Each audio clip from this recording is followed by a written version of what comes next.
YouTube, Papa Nim Smash, c'est parti.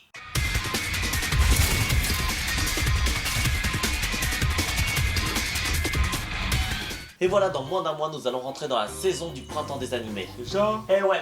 Et pour commencer, on a toutes les suites et les spin-offs. On va voir un tout nouveau Beyblade avec Beyblade Burst, la suite de Sailor Moon avec l'arc des Busters, et la deuxième saison de Complete Revolution, la 12e saison de Duel Masters, la deuxième saison de Gakusen Toshi Asterisk, Kido Senshi Gundam Re 0096, la deuxième saison de Kyokai no Rinne, Magi Shinbad no Boken, oh putain oui, la troisième saison de Polypala, j'adore ça. Ah ouais?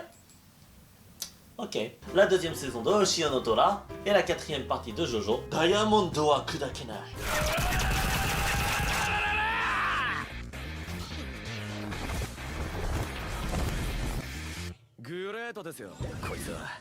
On peut dire qu'il y a vraiment la base pour tous les goûts, même les plus mauvais. Alors là, je te laisse te débrouiller avec lui parce que là, j'ai rien dit. J'ai rien dit.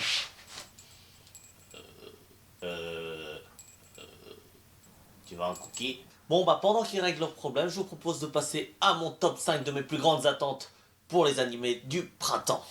Let's go!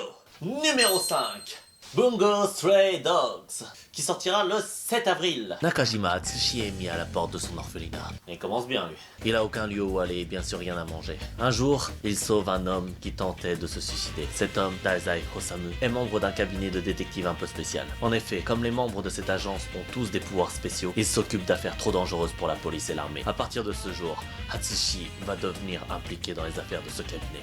Une histoire qui nous promet du suspense, du mystère et de l'action. D'ailleurs, en parlant d'action, c'est un animé de chez Bones, qui se sont occupés de très grosses séries. Full Metal Alchemist, Darker Than Black, Soul Eater, et plus récemment Hakagami no Shirayuki Hime. Donc des animés avec une très bonne qualité d'animation, surtout lors des combats, et cette qualité reste constante de bout en bout. N'est-ce pas la Toei? Ajoutez à cela un réalisateur habitué à l'action et au bon rythme, Igarashi Takuya, que l'on a pu trouver sur Captain Earth, Soul Eater ou encore Ouran Koko Host Club. Mais le point sur lequel j'attends cet animé, ce sont les seiyuu. Pour commencer, on a le combo du Lalala, Miyano Mamoru, qui a incarné Yagami Laito, Kida Masaomi ou encore Nagaike, qui va jouer donc le personnage de Dazai Hosamu. Et on a Toyonaga Toshiyuki, qui a incarné Ryugami no Mikado et Asno Fleet, et qui va jouer le rôle de Tanizaki Junichiro. Ça promet d'être vraiment pas mal. Numéro 4, Joker Game. L'histoire prend place en 1937 aux prémices de la Seconde Guerre mondiale et nous raconte l'histoire d'une organisation mystérieuse appelée The Agency, entraînant des espions. Cette organisation a été établie par le lieutenant-colonel Yuki de l'armée impériale japonaise. Il va former des personnes à l'art de la manipulation et leur faire subir un entraînement surhumain pour ainsi former une équipe spécialisée capable de conduire des opérations à risque. Un autre agent, Jiro Kamo, va se retrouver dans une mission d'infiltration dans le but de découvrir les secrets des documents que l'on appelle Black Notes, quitte à se battre contre les siens. Une histoire complexe qui a l'air de mêler beaucoup de personnages, qui ont l'air tous assez intéressants. Cet animé nous promet une bonne dose de suspense et de l'action, mais la principale raison pour laquelle j'attends cet animé, c'est que le studio d'animation en charge de cet animé n'est autre que les productions AEG. J'en parle juste ici. Le réalisateur Nomura Kazuya a été en charge d'un très bon nombre d'animés tels que Robotics Nuts ou Ghost in the Shell 2015. Et pour les seiyuu, j'ai retenu Shimonohiro qui a incarné Yoshi Akisa, Katsuragi Keima ou encore Soseki-kun. Et donc il joue Miyoshi. Et le deuxième c'est Kimura Ryohei qui a incarné Hasegawa Kodaka, Takizawa Akira, Kisei Ryota et Kamui. Non, pas celui-là. Qui joue Kaminaga. En tout cas, j'attends beaucoup de cet animé. Numéro 3, Kotetsujo no Kanaberi, qui va sortir le 8 avril. Dans un monde au beau milieu de la révolution industrielle, un monstre apparaît et ne peut être vaincu que si on lui transperce le cœur. Mais celui-ci est protégé par une armure en acier. En mordant ses victimes, ce monstre peut transformer des humains en monstres. Pour se protéger de ces monstres, les humains ont construit des stations de train et se déplacent de station en station à bord d'une géante locomotive pour fuir les menaces. Ikoma est un jeune homme ayant participé à la construction de la locomotive et a construit une arme pour terrasser le monstre et n'attend que l'occasion pour s'en servir. Un jour, il fait la connaissance de Mumei et assiste à l'incident qui va tout changer. Le staff de la locomotive a été transformé en monstre. C'est l'opportunité que cherchait Ikoma pour utiliser son arme. Et c'est un animé qui a failli me filer entre les doigts. Et après avoir vu la bande-annonce, je me suis dit, putain, ça ressemble un petit peu à Shingeki no Kyojin. En tout cas, l'animation a l'air aussi bonne. Il y a en fait deux raisons pour lesquelles cet animé m'intéresse. La première, c'est que l'auteur du scénario est l'auteur du scénario de Code Geass. Donc voilà. Et la deuxième, c'est que le studio d'animation, c'est Wit Studio. Ceux qui ont fait Shingeki no Kyojin, c'est QFD. Donc voilà. Mais à partir de là, nous rentrons dans mon top 2. Et ce top 2, c'est juste deux animés qui me font rêver. Numéro 2. Sakamoto desu ga. Sakamoto, première année au lycée, n'est pas juste cool. Il est le plus cool. Il capte l'attention de tout le monde. Tout le monde, ou presque, est en admiration devant lui. Peu importe qu'on lui mette des bâtons dans les roues, il les évitera avec la grâce du pélican. Il est toujours prêt à aider les autres. Peu importe les obstacles, il les escaladera tel un marchepied. Depuis sa sortie en manga en 2011, oui, m'arrive de lire des mangas papier, oui. J'attendais le jour où ce manga sera adapté à un animé.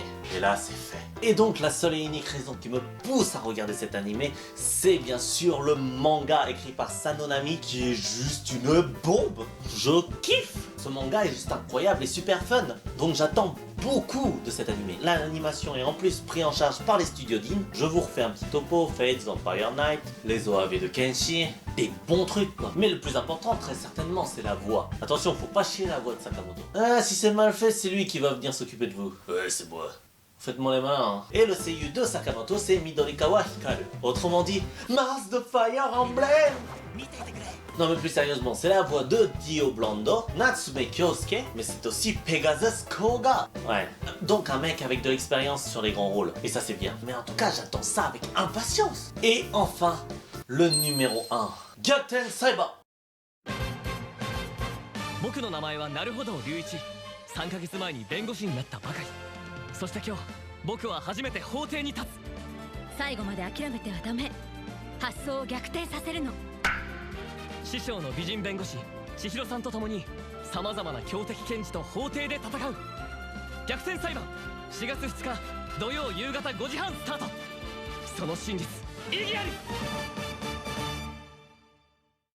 Qui ne connaît pas la série des Phoenix Wright aujourd'hui en France? Beaucoup de gens. Mais bon, c'est le célèbre jeu d'avocat sur DS et 3DS.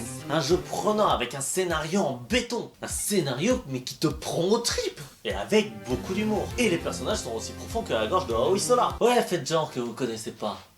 Pervers. Et donc ma première et plus grande raison pour regarder cet animé, c'est qu'il est adapté d'une série de jeux tous plus passionnants les uns que les autres. Et en plus, le studio en charge de l'animation, c'est A1 Pictures, donc SEO Kuroshitsuji, pour ne citer que cela. Mais un élément m'importe vraiment beaucoup, le seiyuu bien sûr. Et là, ouais, là aussi, faut pas me coller n'importe qui, hein. D'abord, pour Naruhodo Ryuichi, on a Kaji Yuki, qui a incarné Harita Ryuki, Silver Mask, Meliodas, et Eren fucking Yeager. Donc du gros.